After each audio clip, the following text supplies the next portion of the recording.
వెంకటేశాయ.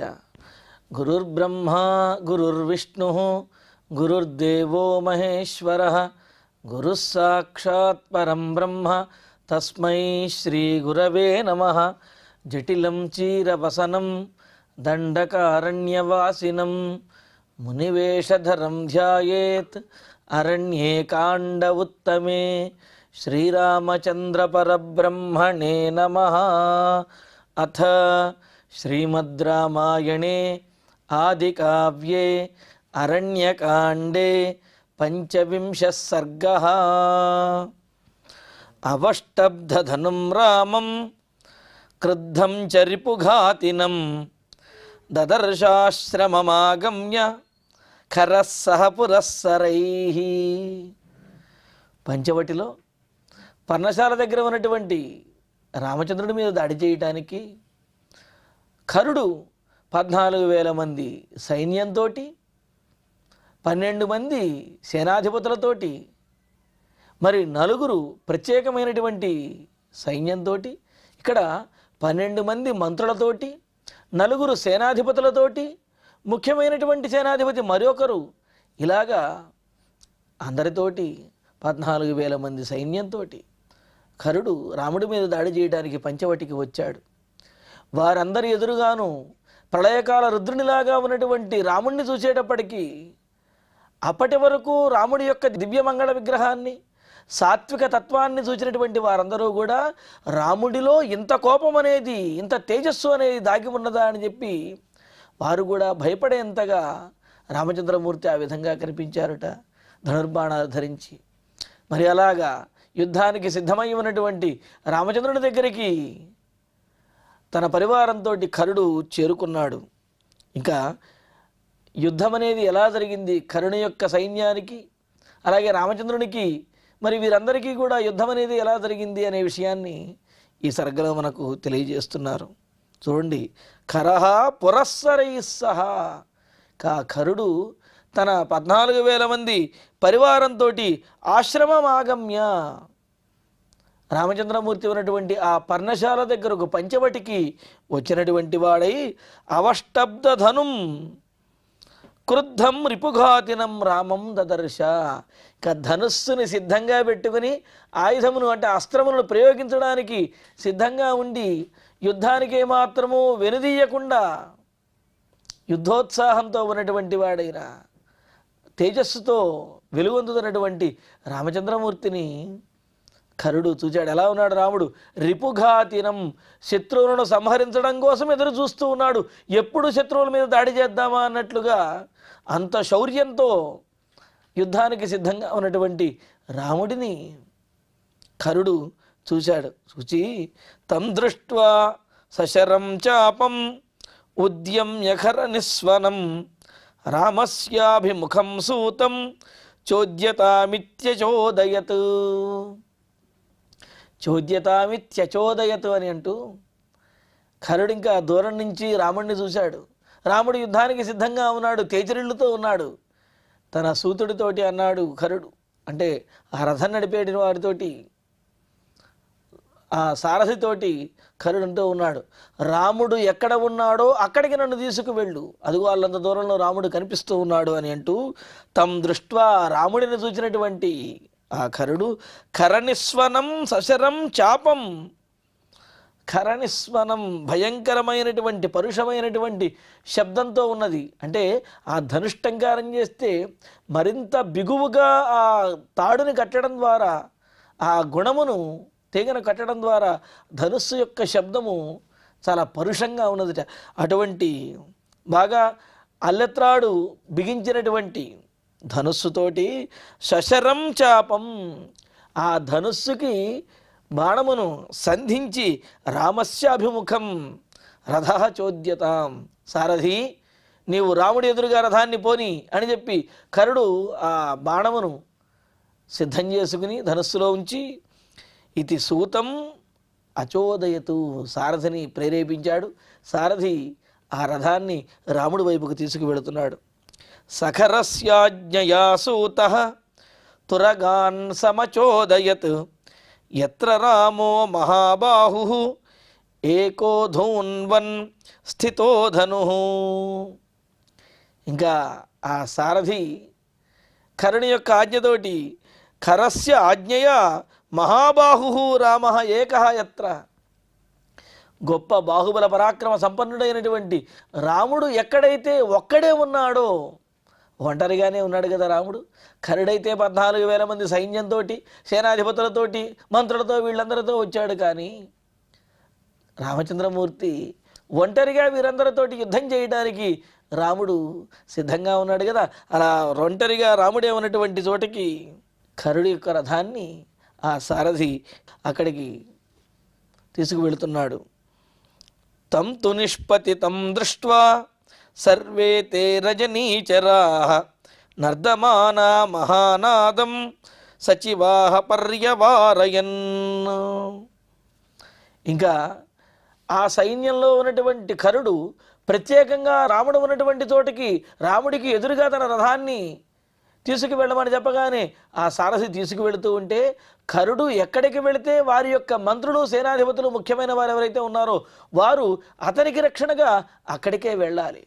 మరి అలాగా కరుడు నిష్పతితం తం దృష్ట్వా, యుద్ధోన్ముఖుడై రాముడితో యుద్ధం చేయడానికి సైన్యంలో నుండి వేగంగా ముందుకు కదులుతున్నటువంటి ఆ కరుణ్ణి చూచిన సచివాహ, సేనగామి మొదలైనటువంటి మంత్రులు ఎవరైతే ఉన్నారో 12 మంది, వాళ్ళు తే సర్వే రజనీచరాహ, ఇంకా ముఖ్యమైనటువంటి రాక్షసులు ఎవరైతే ఉన్నారో వారందరూ కూడా మహానాదం నర్దమానాః, పెద్దగా కేకలు పెడుతూ అట్టహాసాలు చేస్తూ ఆ యుద్ధానికి సిద్ధమై వెళుతున్నారు. కావున ఆ విధంగా వాళ్ళు సింహనాదంలాగా గర్జిస్తూ వాళ్ళు పర్యవారయన్, అలా మునుముందుకు వేగంగా సాగుతున్నటువంటి రాముడి దగ్గరికి వెళుతున్నటువంటి కరుణ్ణి వీళ్ళందరూ కూడా వారు పరివారంగా, అంటే ఆ కరుణితో పాటు కరుణ చుట్టూ చేరి వీరు కూడా ఆ రాముడి దగ్గరకు వెళుతూ ఉన్నారు యుద్ధం చేయటానికి. సతేషాం యాతుధానానాం మధ్యే రథగతః కరః బభూవ మధ్యే తారాణాం లోహితాంగ ఇవోదితః. నక్షత్రముల మధ్యలో చంద్రుడైతే చూడడానికి చాలా అందంగా తెల్లనైనటువంటి కిరణములతోటి అందంగా కనిపిస్తాడు. కానీ ఇక్కడ ఆ రాక్షసులందరి మధ్యలో ఉన్నటువంటి కరుడు నక్షత్రాల మధ్యలో చంద్రుడిలా లేడు. ఎలా ఉన్నాడంటే అంగారకుడిలాగా ఉన్నాడు అని చెప్పి అంటున్నారంటే భయంకరంగాను, అదేవిధంగా ఎర్రనైనటువంటి తేజస్సుతోటి ఈ విధంగా ఉన్నాడు అని చెప్పి. తేషాం మధ్యే రథగతః సహ ఖరః, ఆ రాక్షసులందరి మధ్యలోనూ మరి రాముడి దగ్గరికి వస్తూ వారందరి చేత పరివేష్టితుడైనటువంటి ఆ కరుడు వాళ్ళందరి మధ్యలో ఎలా ఉన్నాడంటే తారాణాం మధ్యే ఉదితః లోహితాంగః ఇవ, నక్షత్రముల మధ్యలో ఉదయించినటువంటి లోహితాంగుడైనటువంటి అంగారకుడు, కుజుడు, భౌముడు, లోహితాంగుడు, ఇవన్నీ కూడా మహీసుతుడు, ఇవన్నీ అంగారకునికి ఉన్నటువంటి పేర్లు అన్నమాట. అలాగా లోహితాంగః ఇవ, అంగారకునిలాగా అలా కనిపిస్తూ ఉన్నాడు కరుడు. వారందరి మధ్యలో వారందరితో కూడినటువంటి వాడై రాముని మీద దాడి చేయడానికి దగ్గరకు వస్తూ ఉన్నాడు. తతశ్శర సహస్రేణ రామమప్రతిమౌజసం అర్ధయిత్వా మహానాదం ననాద సమరే ఖరః. తతః ఖరః, ఇంకా కరుడు రాముణ్ణి సమీపిస్తున్నటువంటి వేళ సమరే అప్రతిమౌజసం రామం, యుద్ధంలో తిరుగులేనటువంటి వాడు, యుద్ధంలో అసమానమైనటువంటి తేజస్సు, అసమానమైన పరాక్రమం కలిగినటువంటి వాడైన రాముడిని శరసహస్రేణ 1000 బాణములతోటి అర్ధయిత్వ రాముణ్ణి కొట్టాడట. కరుడు 1000 బాణాలు ప్రయోగించాడు రాముడి మీద. ఆ 1000 బాణాలు కూడా రాముడికి తగలడం కోసమని ఆ విధంగా చాలా వేగంగా ప్రయోగించి ఒక్కసారి గర్జించాడు. ఇదిగో నేను బాణాలు ప్రయోగించాను అని చెప్పి రాముడి మీద ఆ బాణాలు ప్రయోగించి రాముడిని ఆ బాణములతో పీడించి కరుడు గర్జించాడు. గర్జిస్తే తతస్తం భీమధన్వానం క్రుద్ధా సర్వే నిశాచరా రామం నానా విధైః శస్త్రైః అభ్యవర్షంత దుర్జయం. కరుడు ఎప్పుడైతే 1000 బాణములు రాముడి మీదకి వేశాడో మిగతా వారందరికీ కూడా ఇంకా ఉత్సాహం వచ్చింది. మిగతా రాక్షసులు కూడా వారందరూ కూడా క్రుద్ధాః మరింత కోపంతో ఊగిపోతున్నటువంటి వారై సర్వే నిశాచరాః ఆ రాక్షసులందరూ కూడా భీమధన్వానం దుర్జయం తం రామం భయంకరమైనటువంటిది గొప్పదైనటువంటిది అయిన ధనుస్సు ధరించి యుద్ధానికి సిద్ధంగా ఉన్నటువంటి వాడు, అలాగే దుర్జయం ఎవరు కూడా జయింపలేనటువంటి వాడైన ఆ రామచంద్రుడి మీద తం రామం నానావిధై శస్త్రై అనేక రకాలైనటువంటి ఆయుధములతోటి రాముడిని కొట్టడానికి వారు ప్రయోగించారట. ఇక్కడ అస్త్రములు శస్త్రములు వీటికి భేదం ఏమిటి అంటే, అస్త్రము అంటే మంత్రపూర్వకంగా ప్రయోగించేటటువంటి వాటిని అస్త్రములోని నారాయణాస్త్రము అని, వాయువ్యాస్త్రము, ఆగ్నేయాస్త్రము, మానవాస్త్రము ఇలాగా అస్త్రాలు ఉన్నాయి కదా, గాంధర్వాస్త్రము ఇలా ఉన్నాయి కదా, వీటినన్నింటినీ అస్త్రములు అని చెప్పి, మంత్రంతో కాకుండా బలంతో ప్రయోగించేటటువంటి వాటిని శస్త్రములు అని చెప్పి అంటారు. ఇలాగా మరి కరుడు 1000 బాణములను రాముడి మీద ప్రయోగించిన తర్వాత మిగతా వారందరూ కూడా ఆ రాముడిని నానావిధై శస్త్రై అనేక రకాలైనటువంటి శస్త్రముల చేత ఆయుధములతోటి రాముడిని కొట్టడానికి వారు ప్రయోగిస్తున్నారు. ఒక్కొక్కరి దగ్గర ఒక్కొక్క రకమైనటువంటి ఆయుధములు, కొంతమంది దగ్గర శూలములు, కొంతమంది దగ్గర పరిఘ, కొంతమంది దగ్గర గదలు, కొంతమంది దగ్గర గండ్రగొడ్డళ్ళు, ఇలాగ చాలా ఉన్నాయి వారి దగ్గర. అలాగా వారి దగ్గర ఉన్నటువంటి ఆయుధములను రాముడి మీద విసిరి ప్రయోగించి రాముడికి హాని కలిగించాలని చెప్పి వీళ్ళందరూ కూడా అలా ఆయుధములను వర్షంలాగా కురిపించారు. సహజంగా వర్షంగా నీరు పడుతుంది, కానీ ఇక్కడ ఆయుధములే వర్షంగా రాముడి మీద పడే విధంగా వీళ్ళందరూ తమ దగ్గర ఉన్నటువంటి ఆయుధములను అలా ప్రయోగించారట. ప్రయోగిస్తే ముద్గరై పట్టసై శూలై ప్రాసై ఖడ్గై పరశ్వధై రాక్షసా సమరే రామం నిజఘ్ను రోషతత్పరాః నిజఘ్ను రోషతత్పరాః. ఇక రోషతత్పరాః రోషంతో కూడినటువంటి ఆ రాక్షసులు అన్నారు. ఏమిటి వారికి కలిగినటువంటి రోషం ఏమిటి? అసలు రోషం అనేది ఎప్పుడు కలుగుతుంది? తమను ఏదైనా మాట అన్నప్పుడు, తమ మీద ఎవరైనా దాడి చేసినప్పుడు, తమకు అవమానం కలిగినప్పుడు దానికి ప్రతీకారంగా కలిగే భావన ఏదైతే ఉందో దానిని రోషము అని చెప్పి అన్నారు. అంటే ఇక్కడ మరి వీరికి ఎందుకు రోషం కలిగింది అంటే, శూర్పణఖకు ముక్కు చెవులు కోశారు. అందువల్ల తమకు సంబంధించినటువంటి స్త్రీకి, తమ ఆడపడుచుకి ఈ విధంగా చేశారు అనే ఒక రోషము. అదేవిధంగా మరి రామలక్ష్మణులను దండించడం కోసమని చెప్పి 14 మంది ముఖ్యమైనటువంటి వారిని పంపిస్తే వారిని రాముడు ఒకేసారి వారందరినీ కూడా సంహరించేశాడు, హతులను చేశాడు, సంహరించాడు. దానితోటి తమ వారిని 14 మందిని రాముడు చంపేశాడు అనే ఇదొక రోషం, ప్రతీకారం.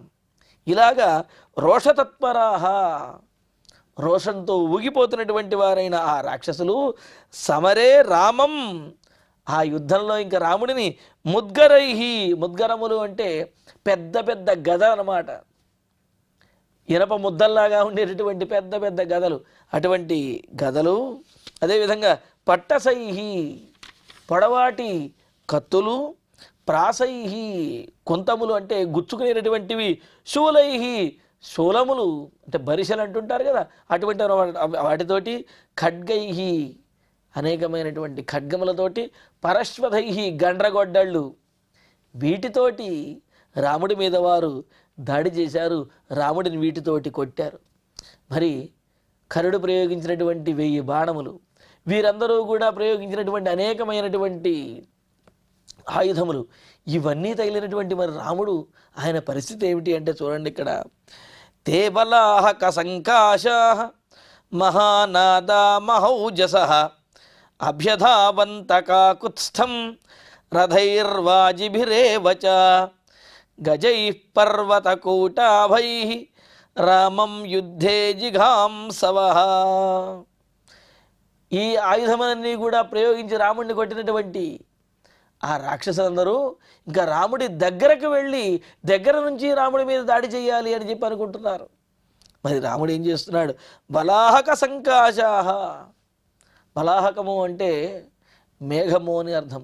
అలాగా మేఘములతో సమానమైనటువంటి వారు, మేఘం ఏ విధంగా అయితే ఆకాశము నుండి ఆవరిస్తుందో, ఆకాశమంతా కూడా ఆవరించేసి వెలుతురు లేకుండా చేస్తుందో, అలాగే వర్షాన్ని కురిపిస్తుందో, అలాగే వీళ్ళు అన్ని వైపుల నుంచి ఆవరిస్తూ పైనుంచి కూడా రాముడి మీద దాడి చేస్తూ రాముడి మీద అస్త్రవర్షాన్ని, ఆ ఆయుధ వర్షాన్ని కురిపిస్తూ ఉన్నటువంటి మహానాదాహ, గొప్ప ధ్వని చేస్తూ గర్జిస్తున్నటువంటి వారు, మహౌజసహ, తాము ఎక్కువ మంది ఉన్నాము, రాముడేమో ఒక్కడే ఉన్నాడు, కావున ఏదైనా చేయవచ్చు అని చెప్పి ఇలాగ చాలా ధైర్యంతో ఉన్నటువంటి వారైన ఆ రాక్షసులందరూ కూడా యుద్ధే రామం జిఘాంసవః, యుద్ధంలో ఇంక రాముణ్ణి సంహరించేయాలి అని అనుకున్న వాళ్ళై రథై వాజిభిరేవచ, చూడండి రథములలో దగ్గరికి వచ్చేవాళ్ళు కొంతమంది, వాజిభి గుర్రముల మీద వచ్చేవాళ్ళు కొంతమంది, పర్వతకూటాభై గజై, పర్వతముల్లాగా ఉన్నటువంటి గజముల మీద ఉండి ఆ గజ సైన్యంతో వచ్చేవారు కొంతమంది. వీళ్ళందరూ కూడా కాకుత్స్థం అభ్యధావంత, ఆ రాముడికి ఎదురుగా రాముడి మీదకి వీళ్ళందరూ పరిగెత్తారంటే ఏమిటి? గజ సైన్యము, అశ్వసైన్యము, అదేవిధంగా వీళ్ళు తురక సైన్యము, వీళ్ళందరూ కూడా రథికులు, రథ సైన్యము, వీళ్ళందరూ కూడా రాముడి మీదకి దాడి చేయడానికి పరిగెత్తుకుంటూ, మరి విధంగా కాల్బలం అంటూ ఉంటారు పదాతులు, వాళ్ళు కూడా ఇలాగా ఎవరు ఏ వాహనం మీద ఉన్నారో ఆ వాహనం మీద, వాహనం లేనటువంటి వారు నడుచుకుంటూను ఇలాగ పరిగెడుతూ రాముడి మీద దాడి చేయడానికి వెళుతూ ఉన్నారు. తే రామేశర వర్షాణి వ్యసృజన్ రక్షసాంగణా శైలేంద్రమివ ధారాభిః వర్షమాణా వలాహకాః. వర్షమాణాః వలాహకాః ధారాభిః శైలేంద్రమివ, వర్షించేటటువంటి మేఘములు తమ వర్షపు ధారలతోటి పర్వతాన్ని తడిపివేసినట్లుగా, పర్వతం మీద వర్షించినట్లుగా ఇక్కడ ఆ రాక్షసులందరూ కూడా తమ తమ ఆయుధములతోటి రాముడి మీద దాడి చేస్తున్నారు. ఆయుధ వర్షాన్ని రాముడి మీద కురిపిస్తూ ఉన్నారు. ఇక్కడ పులికి చూడండి, పర్వతం మీద వానబడితే ఆ పడినటువంటి నీరు కిందకి వచ్చేస్తుంది తప్ప పర్వతానికి కలిగేటటువంటి ఇబ్బంది ఏమీ లేదు. పర్వతాన్ని కదుపలేవు, పర్వతాన్ని కదిలించేయలేవు కదా అవన్నీ కూడా. అందుకని అంటారు నా పాదపోన్మూలన శక్తిరమః శిలోచ్చయే మూర్ఛతి మారుతస్య అని చెప్పి రఘువంశంలో చెప్పినట్లుగా ప్రచండ వాయువు చెట్లను పెకలించవచ్చు, కానీ పర్వతాన్ని ఏమీ కదిలించలేదు కదా. అలాగే ఇక్కడ వర్షము పర్వతం మీద పడినప్పటికీ కూడా పర్వతానికి ఏమీ కూడా అవ్వదు. అలాగే వీళ్ళు ఇన్ని రకాలైనటువంటి ఆయుధములను ప్రయోగించిన, వేల కొలది బాణములను రాముడి మీద ప్రయోగించినప్పటికీ కూడా అవన్నీ రాముడి మీద పడుతున్నాయి, కానీ రాముడినేమీ కూడా చెయ్యలేకపోతున్నాయి, రాముడిని బాధ పెట్టలేకపోతున్నాయి ఆ బాణములేవి కూడా. అంటే వాటి వలన రాముడికి కలిగినటువంటి అపాయం ఏది కూడా లేదు అంటున్నారు. గాయములు అయితే ఖచ్చితంగా అవుతాయి, గాయములైనప్పటికీ కూడా పట్టించుకునే స్థితిలో రాముడు లేడు, ఆ యుద్ధోత్సాహంలో ఉన్నటువంటి వాడు. ఇంకా వర్షబాణాహ వలాహకాహ ఇవ అంటే మేఘములు పర్వతం మీద వర్షాన్ని వర్షించినట్లుగా రాక్షసులు రాముడి మీద ఆయుధ వర్షాన్ని కురిపిస్తున్నారు అని. ఇంకా తర్వాత సతైః పరివృతో ఘోరైః రాఘవో రక్షసాం గణైః తాని ముక్తాని శస్త్రాణి యాతు ధానైః స రాఘవః ప్రతిజగ్రాహ విశిఖైః నద్యోఘానివ సాగరః. ఇంకా ఆ రాముడు సహ రాఘవః తైః రక్షసాం పరివృతః, ఆ రాముడు రాక్షసులందరి చేత కూడా ఆక్రమించబడిన వాడే. అంటే చుట్టూ రాక్షసులందరూ చేరారు రాముడి మీద దాడి చేయటం కోసం. రాక్షసుల చేత ఈ విధంగా ఆక్రమించబడినటువంటి వాడైనప్పటికీ కూడా ఆయన యాతుధానైః ముక్తాని శస్త్రాణి, రాక్షసుల చేత విడువబడినటువంటి, రాక్షసులు ప్రయోగించినటువంటి ఆ ఆయుధములు, శస్త్రములు ఏవైతే, బాణములు ఏవైతే ఉన్నాయో వాటినన్నింటినీ కూడా విశిఖైః సాగర నద్యోఘానివ, తన బాణముల చేత రాముడు వాళ్ళు ప్రయోగించినటువంటి బాణములను ఆయుధములు అన్నింటినీ కూడా తుత్తునీలుగా రాముడు వాటినన్నింటినీ కూడా ముక్కలు ముక్కలుగా చేసేసాడట. రాముడు ఒక్కడే అంతమంది ప్రయోగించినటువంటి ఆయుధములను కూడా రాముడు వాటిని ముక్కలు ముక్కలుగా చేశాడట. అంటే తన దగ్గరకు వచ్చినటువంటి ఆయుధములను తనకు తగలకుండానే రాముడు వాటన్నింటినీ కూడా ముక్కలు చేశాడు. కొన్ని ఆయుధములు తగిలి ఉండవచ్చు, కానీ వాటిని లెక్క చేయకుండా మిగతా అస్త్రములన్నింటినీ కూడా తన దగ్గరకు రాకుండా వాటిని ముక్కలు ముక్కలుగా నరికి వేశాడట. అది ఎలాగున్నదయ్యా అంటే, నదులు సముద్రంలో కలుస్తూ ఉంటాయి. సముద్రంలో కలిసేటప్పుడు సముద్రుడు కనుక నీటిని తీసుకున్నట్లయితే చక్కగా సముద్రంలోకి ప్రవహించేస్తాయి. అలా కాకుండా ఆటుపోట్లతోటి తనలోకి వస్తున్నటువంటి నీటిని కనుక ఒక్కసారి ముందుకు తోసినట్లయితే ఆ నదిలో ఉన్నటువంటి నీరు సముద్రంలో కలవకుండా అక్కడే ఆగిపోతుంది. ఎందుకు అంటే సముద్రపు కెరటములు ఆ నీటిని వెనక్కి తోస్తాయన్నమాట. అలాగా తనలోకి వస్తున్నటువంటి నదీ జలములను సముద్రపు కెరటములు ఏ విధంగా అయితే అడ్డుపడి వెనక్కి తోసి ఆపేస్తాయో, అదేవిధంగా తన మీద రాక్షసులు ప్రయోగించినటువంటి ఆ అస్త్రములను రాముడు తన బాణములతోటి ఆ ఆయుధములన్నింటినీ కూడా వాటిని ముక్కలు చేస్తూ తనకు తగలకుండా తన దగ్గరకు రాకుండా వాటిని నాశనం చేస్తూ ఉన్నాడు. ఆయుధములన్నింటినీ కూడా ముక్కలుగా వాటిని నరికేస్తూ ఉన్నాడు. ఇలాగా రాముడు తన అస్త్ర పరంపరలతోటి రాక్షసులు ప్రయోగించినటువంటి ఆయుధములన్నింటినీ కూడా ఉపసంహరించేస్తున్నాడు. వాటినన్నిటినీ కూడా నిర్వీర్యం చేస్తూ వాటిని ముక్కలు చేసేస్తూ ఉన్నాడు అన్నమాట. ప్రతిజగ్రాహ అడ్డగిస్తూ ఉన్నాడు. ఆయుధములు తన దగ్గరకు కూడా రాకుండా వాటిని నాశనం చేసేస్తూ ఉన్నాడు. అలాగా సతై ప్రహరణైర్ఘోరై భిన్నగాత్రో న వివ్యధే రామ ప్రదీప్తే బహుభిః వజ్రైరివ మహాచలః.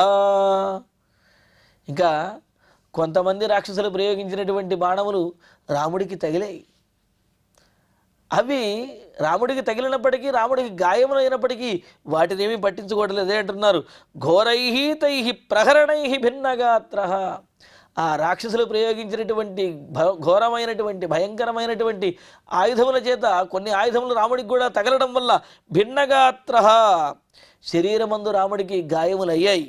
అయినప్పటికీ ప్రదీప్తైః వజ్రైః మహాచలః ఇవ, ఆ ఆయుధముల చేత కలిగినటువంటి గాయములను ఏమాత్రము రాముడు లెక్క చెయ్యలేదు. ఎలాగయ్యా అంటే, సహజంగా వర్షం పడేటప్పుడు పర్వతాల మీద పిడుగులు పడుతూ ఉంటాయి.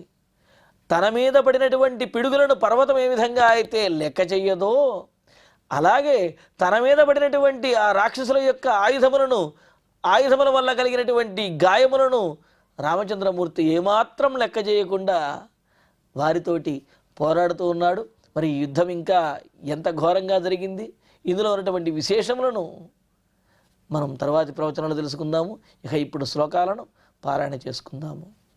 అవష్టబ్ధధనుం రామం క్రుద్ధంచ రిపుఘాతినం దదర్శాశ్రమమాగమ్య ఖరస్సహ పురస్సరైః తం దృష్ట్వా సశరం చాపం ఉద్యమ్య ఖర నిస్వనం రామస్యాభిముఖం సూతం చోద్యతామిత్యచోదయత్ సఖరస్యాజ్ఞయా సూతః తురగాన్ సమచోదయత్ యత్ర రామో మహాబాహుః ఏకో ధూన్వన్ స్థితో ధనుః తం తు నిష్పతితం దృష్ట్వా సర్వే తే రజనీచరాః నర్దమానా మహానాదం సచివాః పర్యవారయన్ సతేషాం యాతు ధానానాం మధ్యే రథగతః కరః బభూవ మధ్యే తారాణాం